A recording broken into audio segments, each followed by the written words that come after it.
See, Coulson's like, I got the biggest bacteria you ever seen, my man. Yeah, so just prepare to... It'll be great. It'll be perfect. Yeah, so just prepare to... Y'all motherfuckers don't watch us play throughout the year, to tell you the truth. I'm gonna be real with you, and I don't care if I get fined.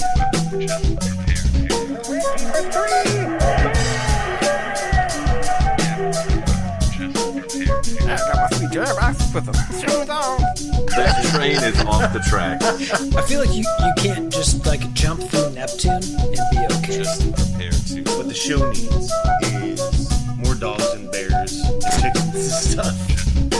Yeah, so just prepare to be awash in unbeatable goodness. Welcome, Pacers fans. You were listening to the Undebeatables, your semi-weekly Pacers podcast, and this is episode 788.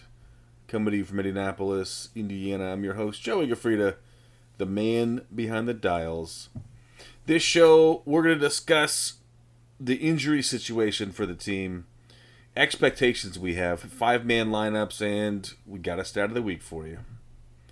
Joining me this show are two of our three analysts, coast to coast, like buttered toast. First, from the high school home of Jamison Brewer, Silver Spring, Maryland, it's the doctor, Jason Triplett. What is up, Pacers fans? What is up, Undebeatables? I just had that moment of panic where the introductions are coming and I realized I have no shout-outs. So I'm just going to let you peek behind the curtain now. Not even going to pretend. Oh, no. All right. Shout out to November. That's all I got. Yeah, there you go. From Asheville, North Carolina, he's our in-house bartender, mixing up the drinks in the Krabby Jingles. It's respected parasocialite, John Coulson. What is up, Pacer Nation? What is up, Undebeatables? I want to shout out to the listeners that only listen because of Harper. You have to wait one more show, guys. Mm-hmm. I mean, you still have to listen if you're to this lucky. one. You're it's required listening, but you have to wait for him to get here next week. All right. So it sounds like you're guaranteeing he'll be here next week. Yeah, I am. Okay. That's an undebeatable guarantee for you right there. Okay. Undebeatable. Didn't quite We'll work. workshop this one. I saw that one Guaranteeable. crashing as it was coming out of your mouth. I knew it had nowhere to go. That's a guaranteeable. We're better than we were. Before we start the show, remind listeners they can support us, the longest running Pacers podcast, and things like that. Like things Coulson said, that's why we're the longest running Pacers podcast. It's what kind of a guarantee is it, Coulson? It's a guaranteeable. Okay. You can head over to patreon.com/guaranteeable. Is that what it was? Mm-hmm. I think so. I don't know. We'll have to listen to the tape. Patreon.com/undebeatables. And you can support us for as little as $1 per month. All right, team. At the top, I had mentioned, it's early in this Pacers season, but many nights it seems that more dudes are broken than not, and we are struggling to get regular lineups out there, and we got a bunch of dudes that are, some of them are day to day, some of them are missing a week or two, some of them are missing a couple months. Shout out to Obi Toppin, and of course Halliburton is out from the year. Isaiah Jackson's coming back from his injury last year, and he's been a little inconsistent, but he's been out there at least. His playing time is not really in his position and playing time have not solidified yet, but he's on the mend and pretty good condition, it seems like, but he's got some room for improvement. But this team is really struggled with the the inconsistency, the injuries, just that we haven't really been able to throw out the same 5 guys every night like we did for much of last year. At least towards the end, we were making some changes here and there, but we had the same guys night to night for the most part. And, we're clearly suffering for it. I kind of wanted to get your take on, what do we do to play well despite these circumstances, and does this change your expectations for the year? I think all of us were, in the middling to somewhat excited range for how the team was going to do, and come out of the gate starting 1-5. Do we change those expectations? Do we need to temper those? Last year also didn't start well, but we also went to the finals. And Colson, do we have your Undebeatables that we're going to the finals again this year? Yeah, that's not a undegoogleable, undeguaranteeable. We'll workshop it. I don't think you said it the same way twice.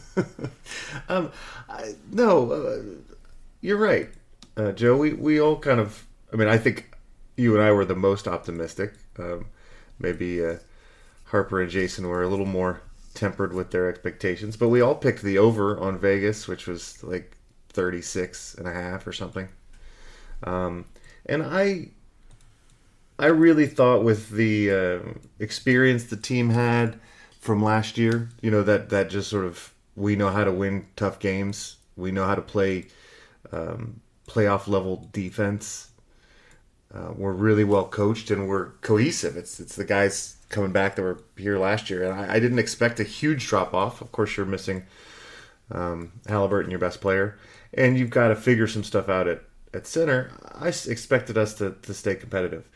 I don't know if we used all of the basketball magic up from in last year's run, but these injuries just keep coming and keep coming. And I think it's time to start thinking about our expectations for this season. We were saying, maybe make the playoffs, maybe even stay out of the play-in tournament. I know we started slow last year, but this is a whole different situation in my mind. Yeah, it absolutely is. Your general thesis, I guess our general thesis, has proven to be correct, I think. This team has been competing. I think there's only been a couple times in these, the Atlanta games game where it's been way out of reach, right? The Atlanta game and the Grizzlies game, I would argue, right? But the other ones have been very competitive. I think that it makes me wonder, as is always the discussion this time of the NBA season, how much, is this cumulative wear and tear on these guys that is causing these injuries, right? We played a lot of basketball last year, and at some of the most high pace, frenetic defense, pressing 94 feet for more possessions than anybody else, playing super duper fast. These guys are doing very extreme things to their bodies, and I do wonder, with the shortened off season, if these guys really recovered or gave their bodies enough time to recover. Because a lot of these injuries are, except for Andrew Nimhard's, are sort of wear and tear type injuries, right? Like stress fractures or overuse injuries. Hamstrings are usually overuse injuries. Who knows what happened to Benedict Matherin's foot, but it's, a sore foot situation. It's his toe, I guess he stubbed his toe, so maybe that's not a good thing. But yeah, I think you gotta lower your expectations at this point. And I think that things will be compounded, or these injury recoveries will be a little bit longer maybe than even usual, because there's no need to rush anyone back this year. We're not competing for a title. So, let's take our time making sure that, Ben's toe is correct and Andrew's shoulder is okay before we put him back in the lineup. and risk further injury, which is going to make it that many more minutes that Ray J. Dennis is going to be, hoisting up shots. And I love watching Ray J. Dennis. It's no shade at Ray J, but it's obviously, he's a young player in this league, still learning how to play. So there's going to be mistakes and whatnot. Yeah, for sure. I mean, I think that we kind of last season figured out, what we have and who we are, right? Like, you're like, oh, well, let's see who this team is. What do we have in Andrew Nimhard? What do we have in Neesmith? These guys took us to the finals. We kind of know what we have here. The whole team's back, with the exception of having to figure out what's going to happen at center moving forward. We kind of know what we have. The exception being, what are we going to do with Mathurin, right? So Benedict Mathurin, incredibly talented. In the 2 games that he's played for us this season, he's averaging over 30 points a game. He's getting to the line like 12 times. We debated earlier whether does he want to come back to a team that's not offering him a starting position? Is he playing well enough that he needs to be starting? Does that throw off the chemistry that took us all the way to the finals? What does that do to Neesmith, who we just hired, we just extended for another 2 years into 28, 29. So there's all these questions, and I feel like having him play and get consistent minutes is pretty important. But also, if he's playing with a bunch of ragtag guys that aren't going to see minutes for us later, do we really learn much? Him fitting in our system seemed to be something that I was interested in seeing. I understand I don't want to bring anybody back quickly, but I would love to see a Nimhard and a Neesmith and a Mathurin and a Siakam all healthy, and see what that looks like on the floor. Oh, for sure. I mean, just may not happen this year. Well, I mean, who knows? Like, as I'm looking at the calendar's flipped to November now, and that means we're, a week away, or as folks are listening to this, like 3 or 4 days away from being a month out from McConnell's injury. So maybe he's super close to coming back, right? Cam, what's our rookie's name? Cam Jones. His timeline was very similar to that. So, maybe we're adding some more horses to the stable. Of course, he's a rookie, so who knows what he can give. And I still haven't seen a timeline. Not that I've been paying attention, but timeline for either Ben or Nimhard. I think they're just sort of day-to-day, week-to-week kind of situation. Well, it says out on, doesn't even say day-to-day on both of those guys. So, yeah. Along with Obi Toppin. Right. I mean, your point is a good one, but isn't that going to be a limitation anyway with the Mathurin case? Like, without Tyrese Halliburton, we're not going to play the same style necessarily, right? I mean, we can do a close approximation to it. And I mean, I guess the style is still just moving the ball and read and react, and can he do that well? And I think that the guys that are on the bench are well steeped in that as well, like Q Jackson and, all the guys that are coming off the bench and plugging in, Jarris Walker, they're all basically trying to do the same thing. So I think you still get a good look at him. You learn a lot. And if he were to keep up this pace, very rarely do you have 30-point scorers in the NBA, right? Mm-hmm. So if he's a 30-point-a-night scorer in the NBA, I think he's shown you something. You find room for him. right, exactly. So, Siakam is doing everything he humanly possibly can for us right now. Mm-hmm. Sure. He's averaging 25 points, 10 rebounds, 5 assists, true shooting at about 500. So, I mean, he's been incredible for us. One wonders if he's just going to have an all-star season doing this, or whether he also is going to need a break as this season moves forward. Because you're right. I mean, there was 82 games last season plus the 24 we played in the playoffs, which is like, double with the intensity, right? For sure. At least a game and a half. Probably in the finals, double. Yeah. Milwaukee, I don't know. Milwaukee, I don't think they really brought it, but Yeah, that everybody actually else, was probably a pretty easy series for us. For sure. Shout out Miles Turner. Shout out. Yeah, man. This Matherin thing is very interesting to me. But yeah, if he keep pouring it in, I mean, you can find a way to keep that guy. But this isn't something we need to solve today. But it's coming sooner than you think. Colson, I know you love to go deep on Basketball Reference and and find the stats to what works. And I know you'd mentioned some five-man lineups. And what are you finding that's working and not working? Well, I usually do this every season, but usually about halfway through the season or when things are going really poorly and I'm trying to figure out how to fix things. This is a very small sample set, incredibly small to the point where this is not that useful.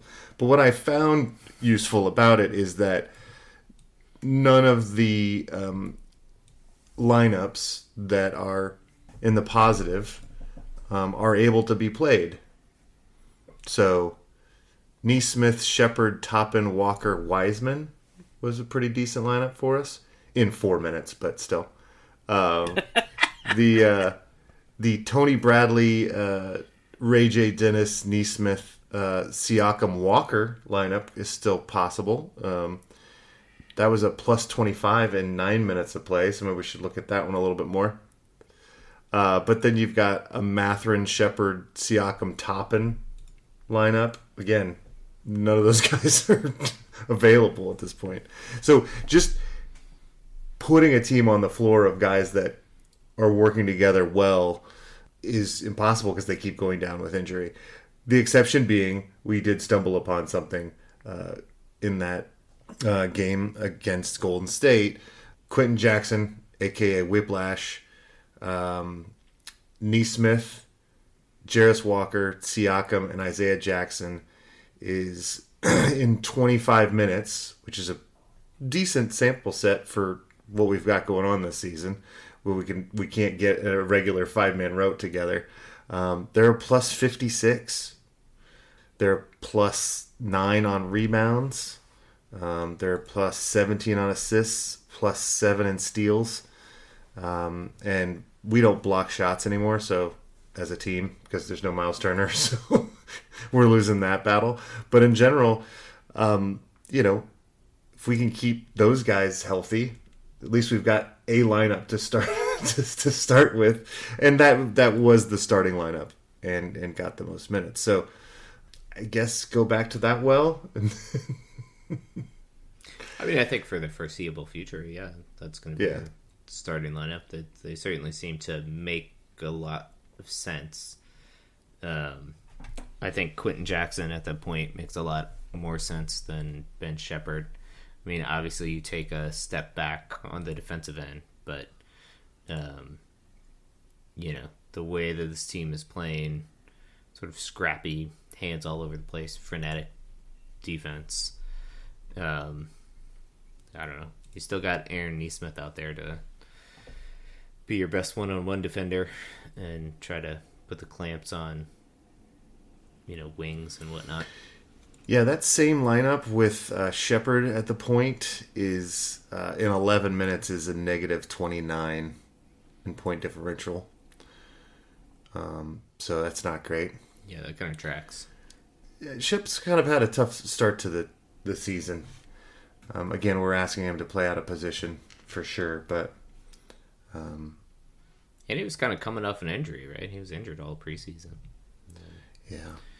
All of a sudden, you're shoving him into action in an uncomfortable position. It's probably not going to go well. Well, I trust the coaching staff. I think we've got one of the best in in the business, but it's hard to paper over this at this point. I guess for me, I'm just having to come to terms with what this season is going to look like now, and you know, I think I was already using the tank term last week, being like, do we just tank now? Is this what's going on? And you know, we don't really tank as a franchise very often, but it's happened before. I mean, we're also in a particularly rough stretch of basketball. I mean, the start of the season is particularly tough for this Pacers team, so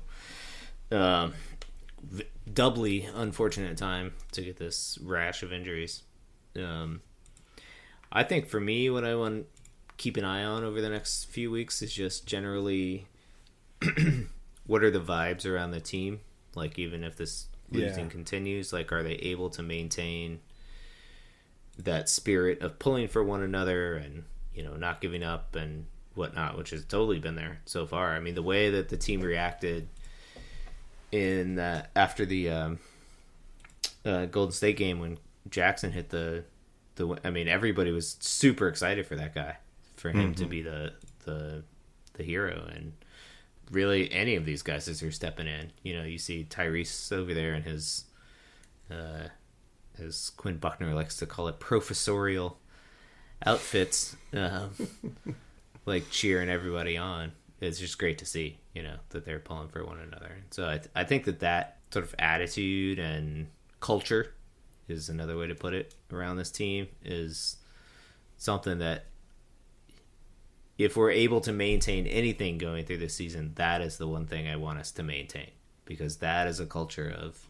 winning and, you know, positivity that just breeds joie de basketball, which leads it's to definitely success. easier to root for the guy next to you when you're winning, you know. Sure. And when everybody's losing, you're like, why am I not playing more? That, you know, it's pretty Sure. easy to start that sort of thing. And so you're right, having to navigate that this season is going to be pretty key. Because these guys are great. We've loved rooting for this team. You know, I mean, we've had this group together essentially for, you know, 2.5 seasons. Mm-hmm. Yeah. And, you know, it's a special bunch of guys. And, yeah, you'd hate to see any of that. And you're right, at this point, there's no indication of it. There's just so many competitors on this team. They're just gonna I don't really see them rolling up the carpet. Which means we're going to have competitive basketball all season, even if we don't win a lot of games. Cool. I love it. I love the Colson diving into the 5-man lineups in early November. That's right. I'm not hitting panic mode, but I'm hitting the 5-man road. Well, there was... Daenerys said something, I forget what game it was, maybe in the Dallas game, that even at that point, the Pacers had played like 65 different 5-man lineups or something. Sounds So about we're right. gotta be above 70 at this point, right? Because we added a McClung and we added a Robinson Earl. Yeah. And I did notice you mentioned at least one lineup that the player has been waived. So Yeah. there's that. James Wiseman, I was excited about him. He ended up playing, 2 games for us as a Pacer in 2 seasons? Yeah. I thought he had right.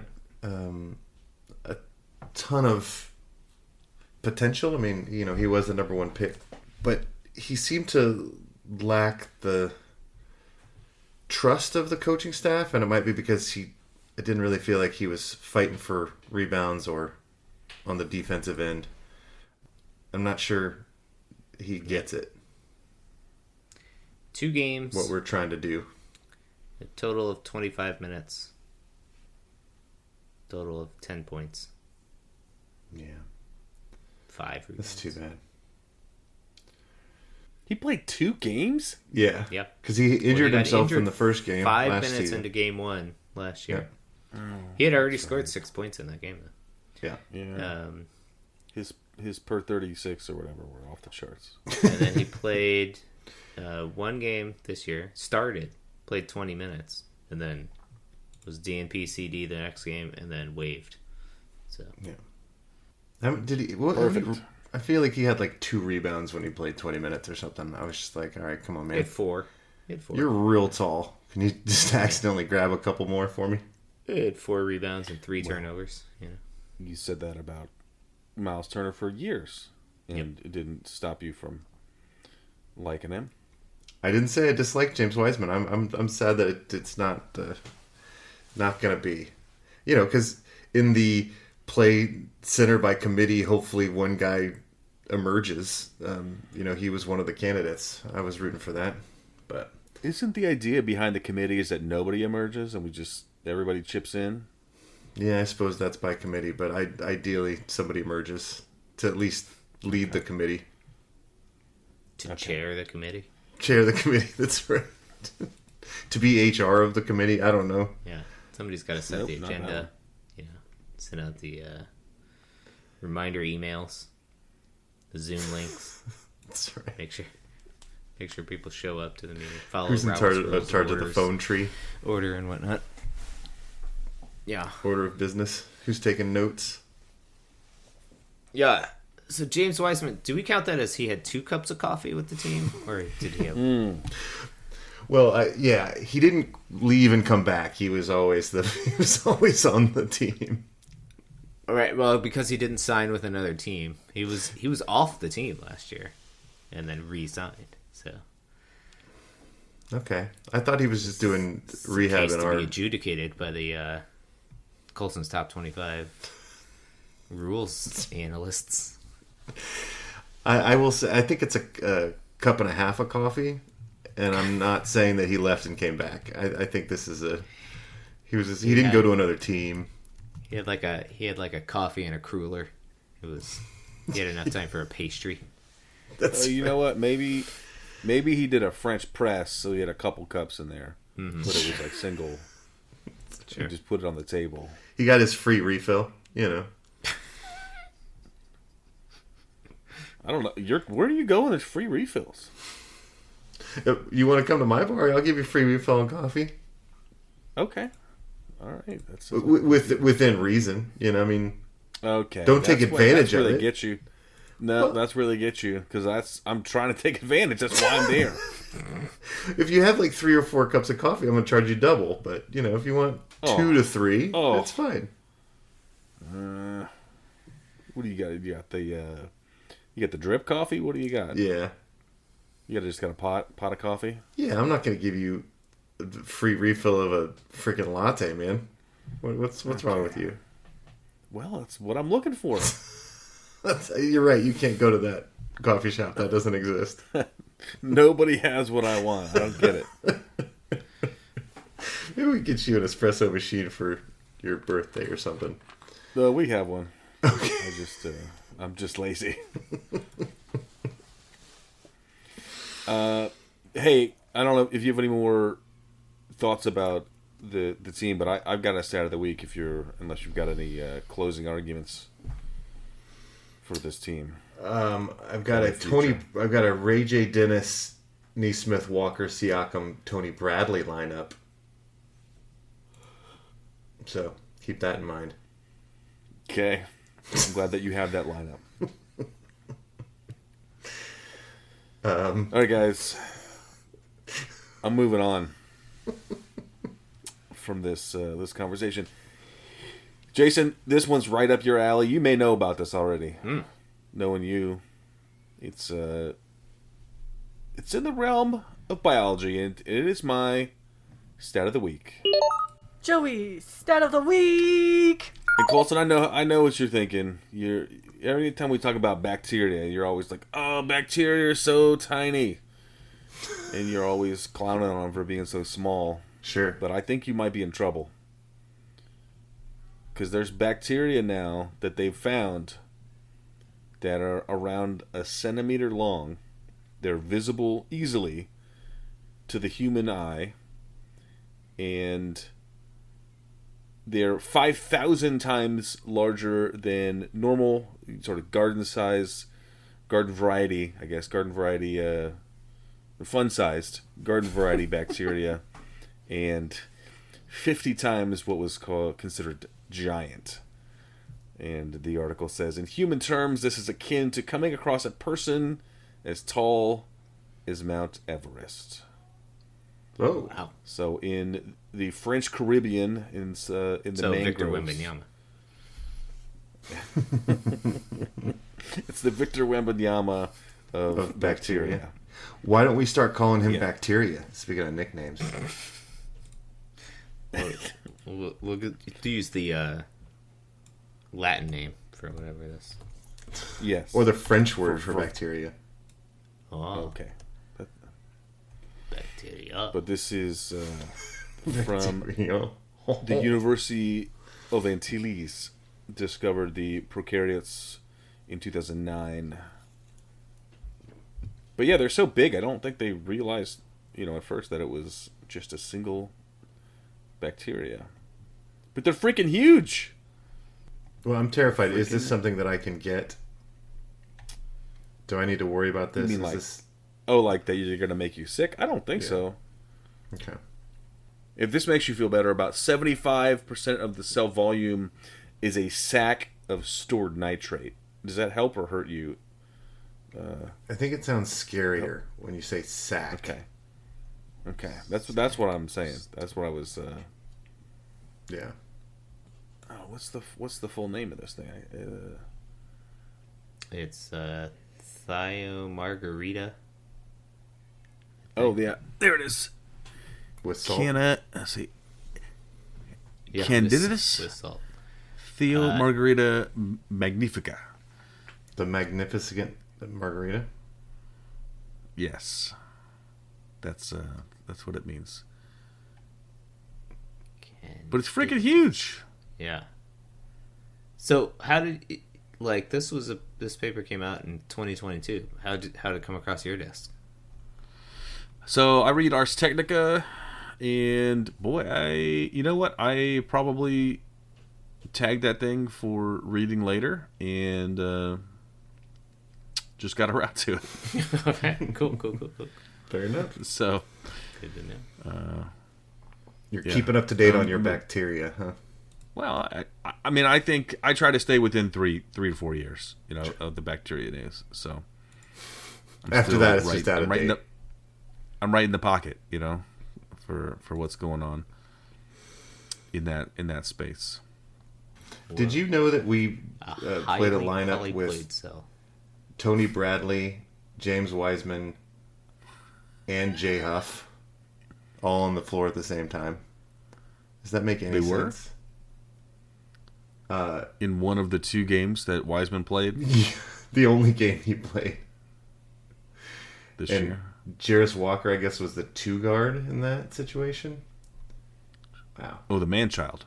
Yeah, that's right. Skywalker. Darth Vader. Did you say Skywalker? Yeah, I'm working on it. I feel like that name is used. I mean, I guess it can be a nickname, but once you go to some more obscure Star Wars stuff, because the depth of Star Wars is immeasurable. There's so many minor characters, that you could use. But they're not Skywalkers.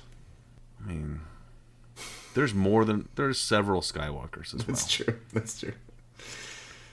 Why don't you say, oh, Skywalker, Padme. We can call him Padme. Sure. Little Annie. Sure, little Annie. Little Annie. I'm call him, I'm skimming this Are paper. you There's an angel? more interesting things. These bacteria are highly polyploid, which means that you have more than one copy of your entire genome, right? So they have a genome of something like 11, it's like 4 megabytes, which is not huge. 12,000 genes, roughly. Oh, wait, sorry, they're 11 to 12 megabytes, sorry, still not that big. But they have 37,000 approximately genome copies per millimeter of filament. Is that a lot? That's a lot. Okay. Do I have that many per millimeter? That's a good question. Well, your genome is much bigger than their genome, but Thank you. no, That's what you the do not ladies have say. that much DNA in your cell. He's always so proud of his genome size. Yeah. It's just real sensitive about it. I don't know what the deal is, but So I don't have that many packed into small space. I just have more. You don't have that many copies of your entire genome. Each cell has only 2 copies of your entire genome. Okay. what are they doing with all that? I have no idea. That sounds suspicious. It does sound suspicious. I mean, I think they're we making want all to the proteins that are making. They gotta make proteins to make all the cell wall for centimeter long bacteria. And so, are bacteria by definition, are they single celled? Yep. So it's a centimeter long frickin' cell. Yep. That ain't right, man. That ain't right. I don't like it. Joey doesn't like it, guys. All right. Hey, Colson, quick. Give me your top 5-man rote for bacteria. Well, the Magnificent Margarita Yeah. starts at... Well, he starts at center, clearly. Clearly. Yeah, sure, of course. Yeah. And then, I don't know, Jason it can doesn't help on even this really one, I guess. matter once you got, you know... Yeah, I mean, E. That one. coli There'd be- has to be on there. I mean, E. coli is like Sure. E. coli is like the Bill Russell of bacteria, just championship after championship. Then you got to get all your Thermophilus back to the probiotic bacteria that come in yogurts and whatnot. Oh, yeah. Have a few. Do you of think those. they could run the point? They could run the point for sure? They're directing things. I'll do E. I guess I always coli felt at, that they were at like- 4. It'll be the power forward. Okay. Who do you put at 3? Is the I think that's the question. That is the question. Larry Bird. Larry Just Larry Bird. Whatever Larry Bird's name is in Latin, I guess. Larius Birdus. Yeah, there you go. Avianus. Oh, yeah. I think that's where it goes. All right. Well, we'll... Colson, your homework next week is...